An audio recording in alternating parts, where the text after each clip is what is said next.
Hey guys, and welcome back to another episode of Underrail.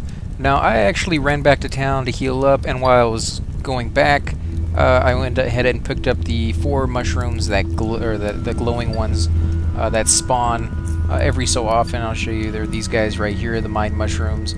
I picked up 4, and I put the rest of them in my private quarters, along with a few other items to clear up some space. So now I'm down to 88 out of 200 because I was slightly encumbered. If you go into your combat stats, you would see in here, you have like 10% encumbered all the way up to like 100%. You can't move at all. So I went ahead and got rid of that, cleared up a little bit more space just in case, and now we're going to continue where we left off by coming in here and killing the Redhounds that are waiting for us. The Alphas, I think, are the last ones that are left. Maybe a few more behind them. There's quite a few in a row. So you got this guy here, this guy, and one more Redhound. So let's go ahead and use our aim shot, which we only have a 65% chance of hitting. Oh man, that sucks. Here we go. Gonna have to wait. Now these guys do hit kind of hard, but the good thing about doing it this way is that only one of them can hit you at a time because the path is so narrow. It's a choke point, is what military, professionals refer to it as. And it's definitely something you want to try to achieve in this game as much as possible, is try to whittle them down to where they literally can't do very much in giant groups, because they can overwhelm you very, very easy. I missed. Let's see, I'm going to have to run. Okay, we healed up again, and he's going to get the first hits. He actually does quite a bit of damage as the Alpha.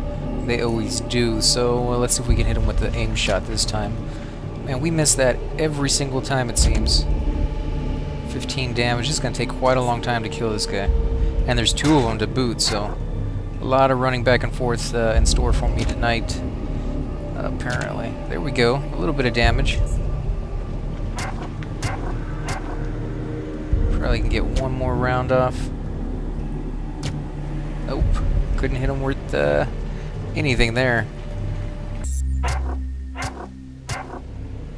Okay, so our armor apparently just got damaged, which kind of sucks, because I don't think we have the money to repair it. Let's see if we can kill this guy real quick. Hopefully, with any luck, we'll get the aim shot. Nice. 40 crit. Okay, he's dead. Now all we have is the Redhound here, who doesn't do too much damage to us. So what I'm actually going to do is let him stay in the front, and I'm going to take out the Alpha behind him. That way we can get more shots done without getting the same amount of damage. Why can't I hit this guy? Is he stuck behind a corner or something? Maybe you can't shoot above. Maybe I'll try the gun. Maybe this can get him. Nope. Well, that sucks. I thought that would be a cool little idea to shoot above him. And you should be able to, because the Redhounds really aren't that tall. But I guess maybe they figured people would probably do that. I didn't mean to click on that large intestines component. That's the first time we've seen large intestines. This is a large intestine of an animal. While it's not the prettiest thing to carry around, a skilled biologist can extract useful substances from it. Required crafting skill, biology 50. Of course, we've seen adrenal glands before and healthy animal hearts. You want to be careful if you're walking around with a lot of these animal hearts, as they each weigh 2.5 pounds. So after you have 5 or 6 of these guys, you're going to have quite a bit of weight on you that you don't necessarily need to carry. So to go back to your private quarters, put it in your locker or your foot locker, wherever you want, and make sure you don't get encumbered, because that will limit some of the stuff you can do as far as running away and how far you can move during each turn. Okay, let's see. Can I hit him now? Okay, so that's how we're going to do it. I guess he was around the corner and we just weren't able to hit him. Let's see, aim shot is back. Nice, 33. Doing a little bit better. They were beating us down pretty hard earlier. That's because it was Alphas. Man, they do so much more damage than these little dudes. I'd be more than happy to sit here and take the hits from this little small Redhound than than to have to sit here and tank this guy. Now that's because I kind of messed up in the beginning of the game. Well, I can't hit anything now. And I put my stats in not the exact things I would suggest you guys put your stats into. But I'm kind of correcting that. I think one more level and our guy will be back to where he should be about our level. So we should be fine coming up here. I think we have, what, about half a bar of experience that we need to gain. This guy should die right here if I can get this aim shot to hit. Nope, missed. And our gun is damaged as well. So we're going to have to do some repairing when we go back to town. One more shot should do it. And the regular little Redhound guy, he's so easy to kill. Sometimes you can kill him in one shot. Okay, we're going to miss him a couple times apparently. There we go. Now let's kill this Redhound. Nope, going to miss on that guy too. Nice. 22 is good. What? How many hit points we got? 25? We should be fine. Unless he gets a crit hit, and that's gonna suck. There we go. So let's go ahead and loot the remains. What do we get? Redhound leather, it's a component. Quality, if you look at that, the quality will determine what your tailoring skill has to be. So if the quality is 14, your tailoring skill will need to be 14. If the quality is 36, your tailoring skill will need to be 36. And it will also affect the outcome of the armor that you make. So the higher the quality, the better armor that you will make from that item. So that's something to consider when you look at these things and you're like, should I hold on to it? Should I sell it? Because sometimes the NPCs will buy these Redhound leathers, but they don't necessarily buy the finished product, the armor itself. So you can make a little bit of cash by selling the lower quality armor or leather and keeping the high leather for the skill when you have it to make some really nice pieces of armor for yourself. And then again, we got some large intestines and some healthy animal hearts. Now the large intestines, for some reason, the text is in green. So maybe that's like a rare item that you get off of these guys. I'm not sure on that one. So let's go ahead and exit out. Okay, so I ran back to town just one last time to heal up. And while I was there, I forgot that I had actually put on my goggles to get that extra perception check. And so I was getting hit a lot harder than I really needed to. The dodge decreased by 25%. So basically 1/4 of my dodge was gone because of that. That kind of sucks. Well, not kind of, anything about it. That does suck right there. So probably not as hard as I made it look on that one little spot. And granted, if you put your stats to the right things from the very beginning, this part right here is probably a cakewalk, as it should be by now. Climb over. Okay, so we can climb over this little spot right here. Now, he did say that somebody lived in this house, so we may run into some enemies over here. We don't know just yet. Wow, you can get some mine shrooms. We're going to go ahead and put our stealth on just in case. Let's see. So we're going to have to open the door. Hopefully we can... Okay, we can open it from the inside. You chose the wrong house to bust into, Jack. I don't know why everybody calls me Jack, but okay. Let's see. This bullet's got your name on it. 37 crit hit. That's... wow. He's getting a lot of critical hits. Let's see if we can kill this guy. He may be too tough for us. In fact, let me see if I can throw a grenade in there. Hopefully I don't get hit by this. Nice. It's not quite dead yet.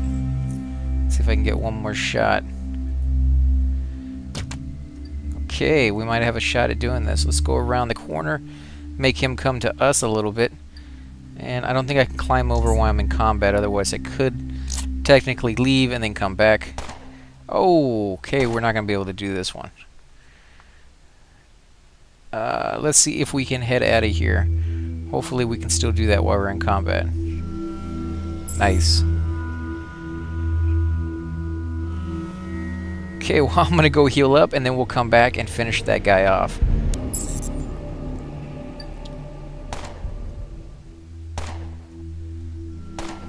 Oh, man, this guy hurts so bad. He's fatigued, though, which is kind of nice. Let's see, we'll go ahead and use our aim shot. I think he healed himself a little bit, to be honest. There we go. Wow, 57 crit. That's nice. Do one more shot. Here we go. and then we're going to go ahead and run out, and I'll come back when I'm fully healed. Oh, not enough action points. This guy's going to kill us. We can get one shot, and then I'm going to run. And of course I miss. Okay, let's see if we can actually kill him now. Probably not, unless we get lucky. Man, he just does so much damage to us. Let's see, 29% chance. Oh man, we missed. Dang it, I missed again. You know, occasionally you'll get this that happens where you just won't do very much damage, or you just can't hit him for some reason. Oh, that's nice, 35 crit chance. And I've been told that it has to do with the light and the dark and a few other factors. But it does seem kind of random. Sometimes you do an enormous amount of damage in a row, and then other times you can't hit him for the life of you, literally. There we go. He's down. Let's see what he has.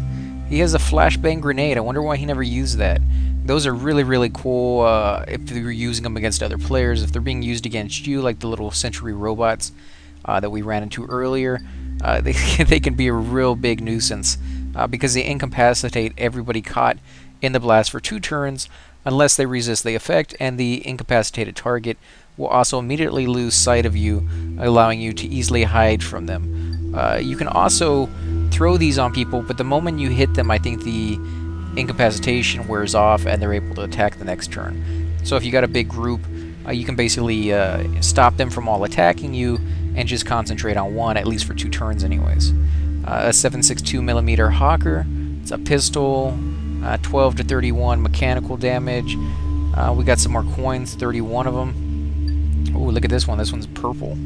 Kohlmeier's Lucky Knife. It's a melee weapon. This is an old but well-made knife. The many scratches on this blade surface suggest that it has seen a lot of action in its life. Damage is 9 to 17 mechanical.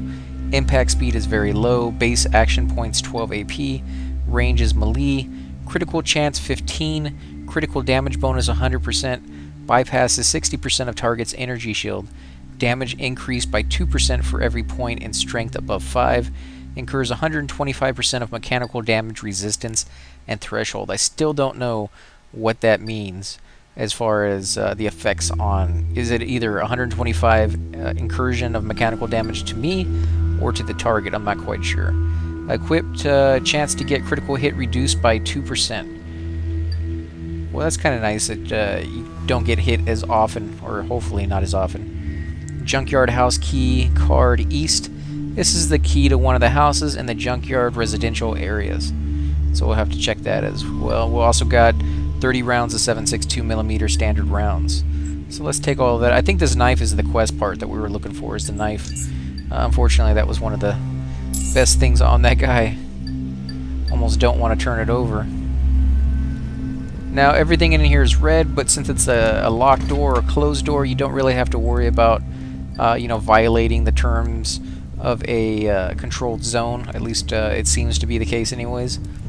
2 vials, Scrapture Oddity, clearly a constructed sculpture made of scrap. But what could it mean? Pick up, study this item to gain 50 points of experience. You can study this type of item up to 10 times.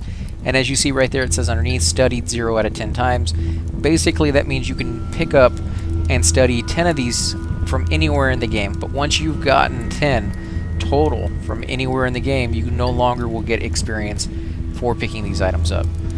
So that kind of sucks. But then 627 currency for the coins. That's awesome. That's going to help us out. That's going to let us buy some stuff. Then we got Mind Shrooms 5 and a Psi Booster 2. So we'll go ahead and take all of that. Definitely take all of that. Now let's see. Where are we in the junkyard? I don't recognize this little area. Let's go ahead and save it real quick.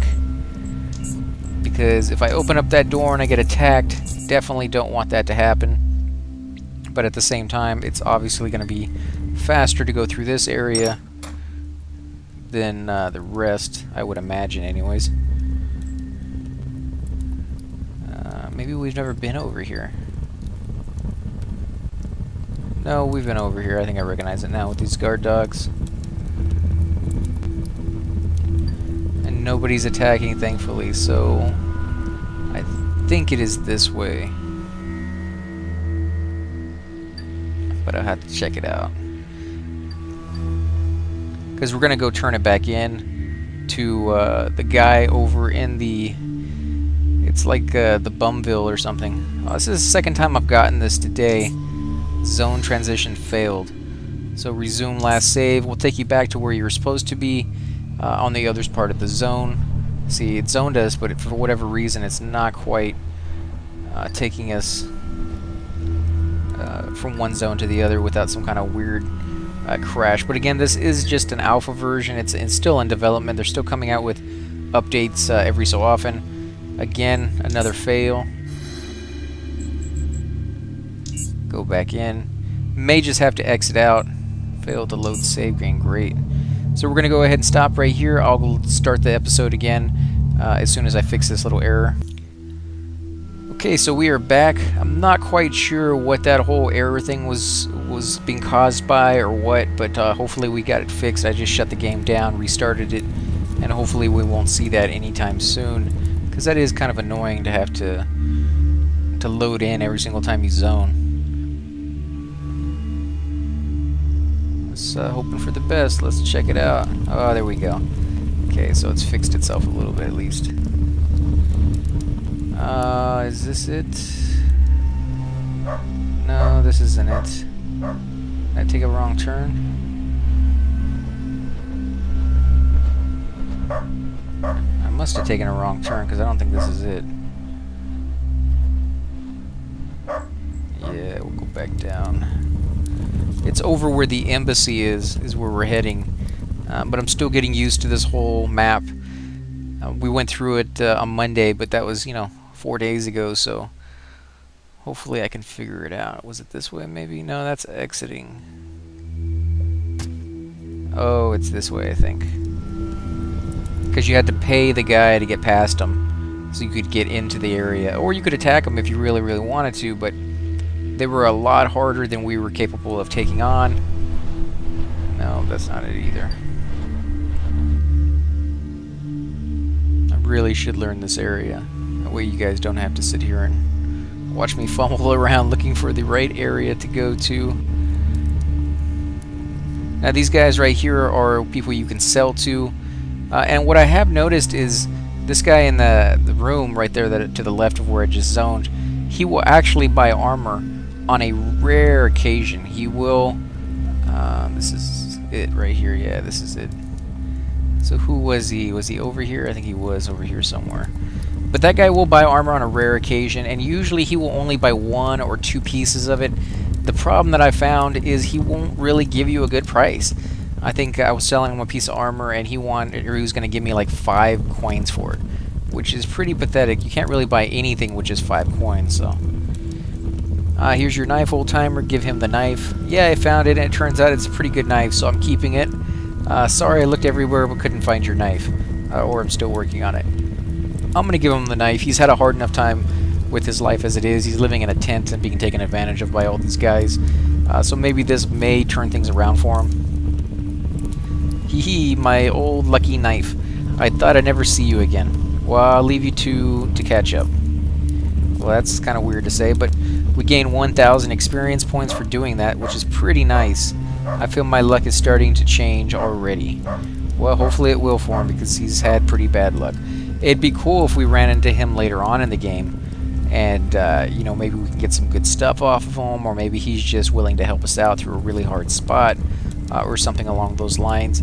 It's nice when your actions can have long-lasting repercussions in the game world that you're doing, so that it feels that you're not just doing random tasks, but yet the task actually affect the world that you are inhabiting, so to speak. So let's come up here. I know this guy said he had another quest for us as soon as we were ready for it, probably having to do with the embassy and attacking it or something like that, but I just want to check it out and see what he has to say. Are you ready to wheeze, earn some more money? If so, cough. I have another business proposition for you. Tell me what you had in mind. I need to deliver a present to our friends in the Union Embassy. but it's a surprise. So they mustn't know about it. It's probably gonna be a bomb. I fear it was to deliver this present myself. I wouldn't be allowed to leave anytime soon. What is the present you want me to deliver? Forget it, this sounds like trouble. It is a little pet, very lovable. Likes to hang out in ventilation ducts. You must place it in there without anyone noticing. Do you think you would be able to do this? I could do that. What's the pay? Too risky, I'll pass. So let's see, what's the pay? It's 500 Charons, so what do you say? You up for it? That's a lot of money at this level, so I'm gonna say, yeah, we can go for it. Excellent.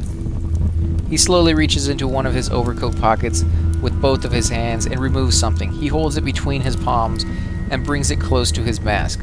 You are not sure what it is, but you can make out small insect-like legs protruding from the sides. He holds it there as if speaking to it, but no sound comes from either him or them. He reaches over and grabs your arm with one hand and lets the creature grapple onto you. You can now clearly see it's a tiny burrow or spawn. Abraham's long, bony fingers and the creature's tiny legs both feel equally disgusting on your arm. There are barely time for panic, though the creature quickly skitters over your arm and torso until it finds a suitable pocket in your clothes to hide in. Remember, you must release it near a ventilation shaft. It will find its way upwards from there. He lets go of your arm. Okay, well that's what we're going to try to do. That may be the wrong choice, but for us, not too bad, because these guys haven't really shown themselves to be trustworthy. In fact, the fact that they can sit there and watch these people being abused and not lift a finger to help them out at all shows that they really only have their own interest in heart. They only take care of their own, and they don't take care of misfortunate people. So I don't really owe them any loyalty. Maybe they do have the best intentions, but their actions say otherwise. So if I can make a little bit of money by letting them get hurt a little bit, because they got the money, they got the armor, they got the weapons, they're going to be able to handle this just fine. So make sure that you take your weapons off when you come in here. Again, that's what he said the first time, but I completely forgot. So when I ran right past them, they all attacked me. Just make sure you take those off. And the grenade as well. They don't want you to have any weapons equipped, just in case you decide you want to do something you're not supposed to be doing. Let's see, can we come in here? We sure can. Somebody in here? There is. Ventilation shafts. Let's come down here. Hopefully we can get to a shaft without somebody seeing us.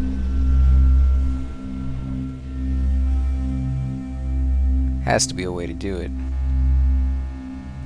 This guy's sitting here watching us.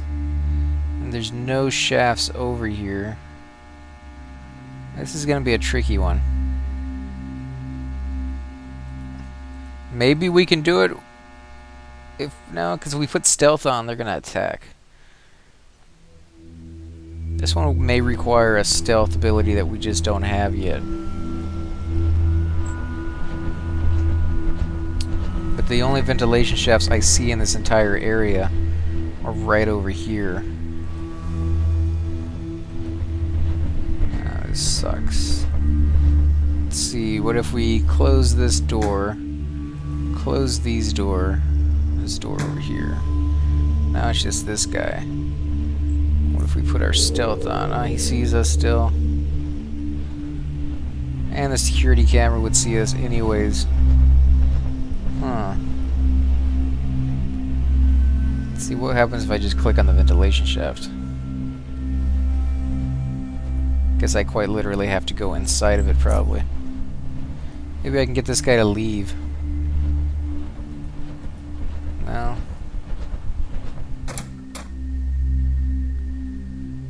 Let's go in and talk to him. Has hacked the Junkyard network. Report any threats to the embassy. Huh. I guess I could report him. That sucks. Kind of wanted the money, but yeah, let's go ahead and try that. Sound serious. You best talk to Second Lieutenant Garin. He's in the command of the Protectorate Security Forces here. Well, where's he? I didn't see anybody by that name.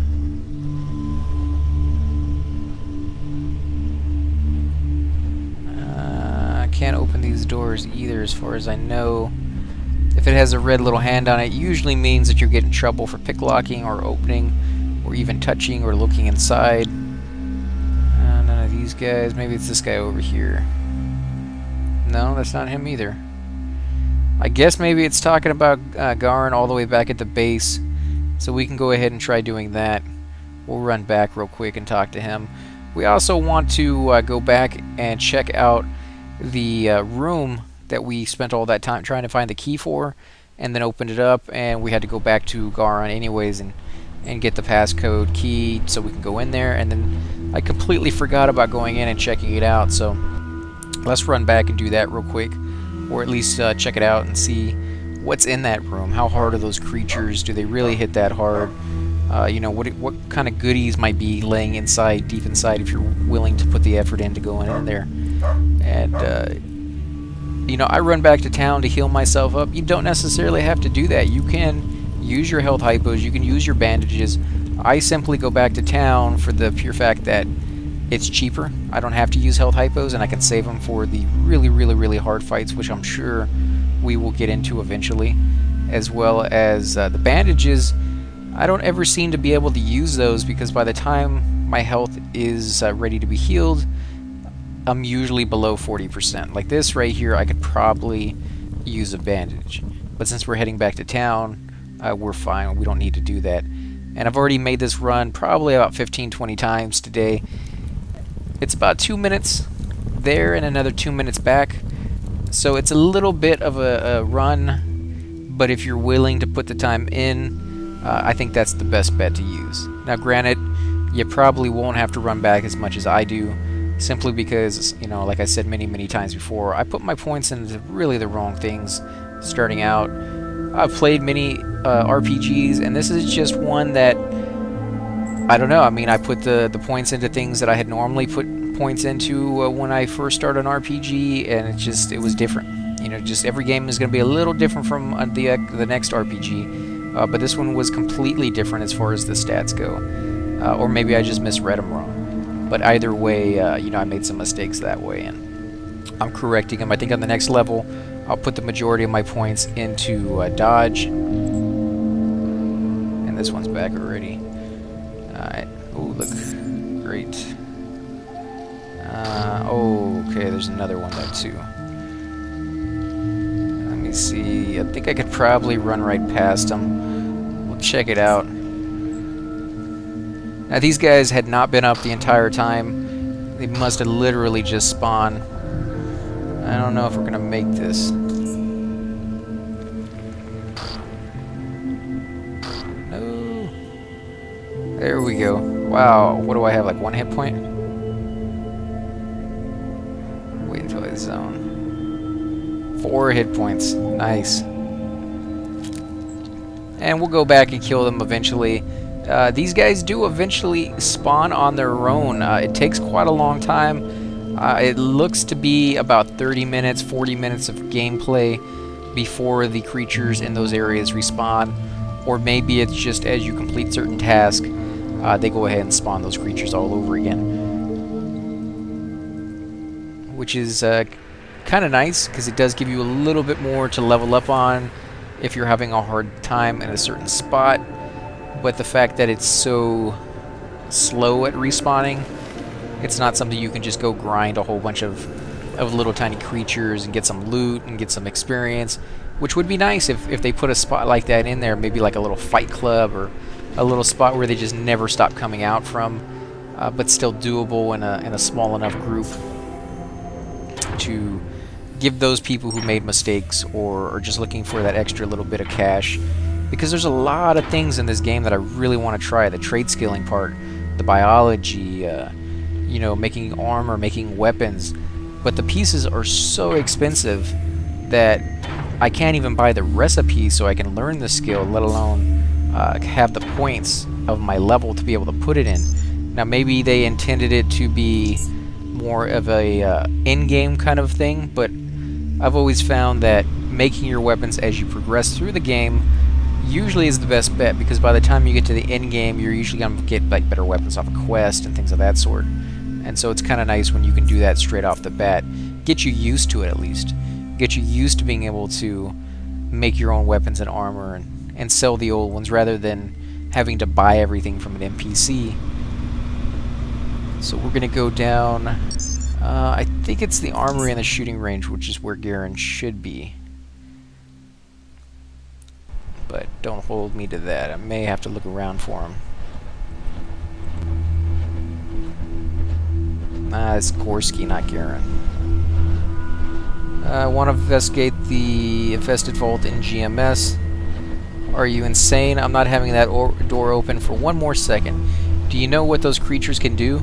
Burrows are not to be messed with unless absolutely necessary. Persuade, come on. It's a scavenging opportunity. Who knows what I might find? It's your worthless hide, but if tomorrow I wake up in a station full of freaking burrower spawns, it's you I'm going to kill first. He hands you the key card. So that's how you get it. You just have to come back to him if you weren't able to convince him at the door itself. So let's check the inventory of this guy, see if he has anything new that he will buy. And he's actually buying armor. What is he going to buy? 4 crossbows, 1 leather armor. So he only is going to buy 1 of them. So we'll sell the one that's worth the most, which is this one. And maybe I can sell him another one? Nope. See, you can only sell 1. That kind of sucks. And its worth of value is 678, and all he's going to give us is 67, which is better than we're getting at the other guy, but still not quite as good as what I would hope we could get. Let's see, how much is the assault rifle? That would be kind of cool to make. Wow, that's kind of expensive. I'm not doing that. Hand grenade. Hand grenade would be good. Pistol, sniper rifle, tactical vest. So yeah, we'll just sell it. That's not what I want. Auto. I want his money, not to give me more. Unfortunately, I think I have to get some more bolts as well. We'll do that. Holy crap, that's a lot of money. We'll do shift. And we'll split it in half. Still going to be quite a bit of money, but it's more doable. It's going to cost me 100 plus what I sold him. So he always comes out with more money in the end than what I originally gave him. We're probably going to go ahead and end the episode here, guys. We'll have another one on Monday. I hope you guys like these episodes. If you do, please hit the like button, subscribe, leave comments below. Definitely hit me up with what you guys want to see, or if you saw that I missed something that you think I should go back and get. Leave that down in the comments section. Get back to it as soon as I can. Again, guys, I want to thank you for watching, and I'll catch you next week.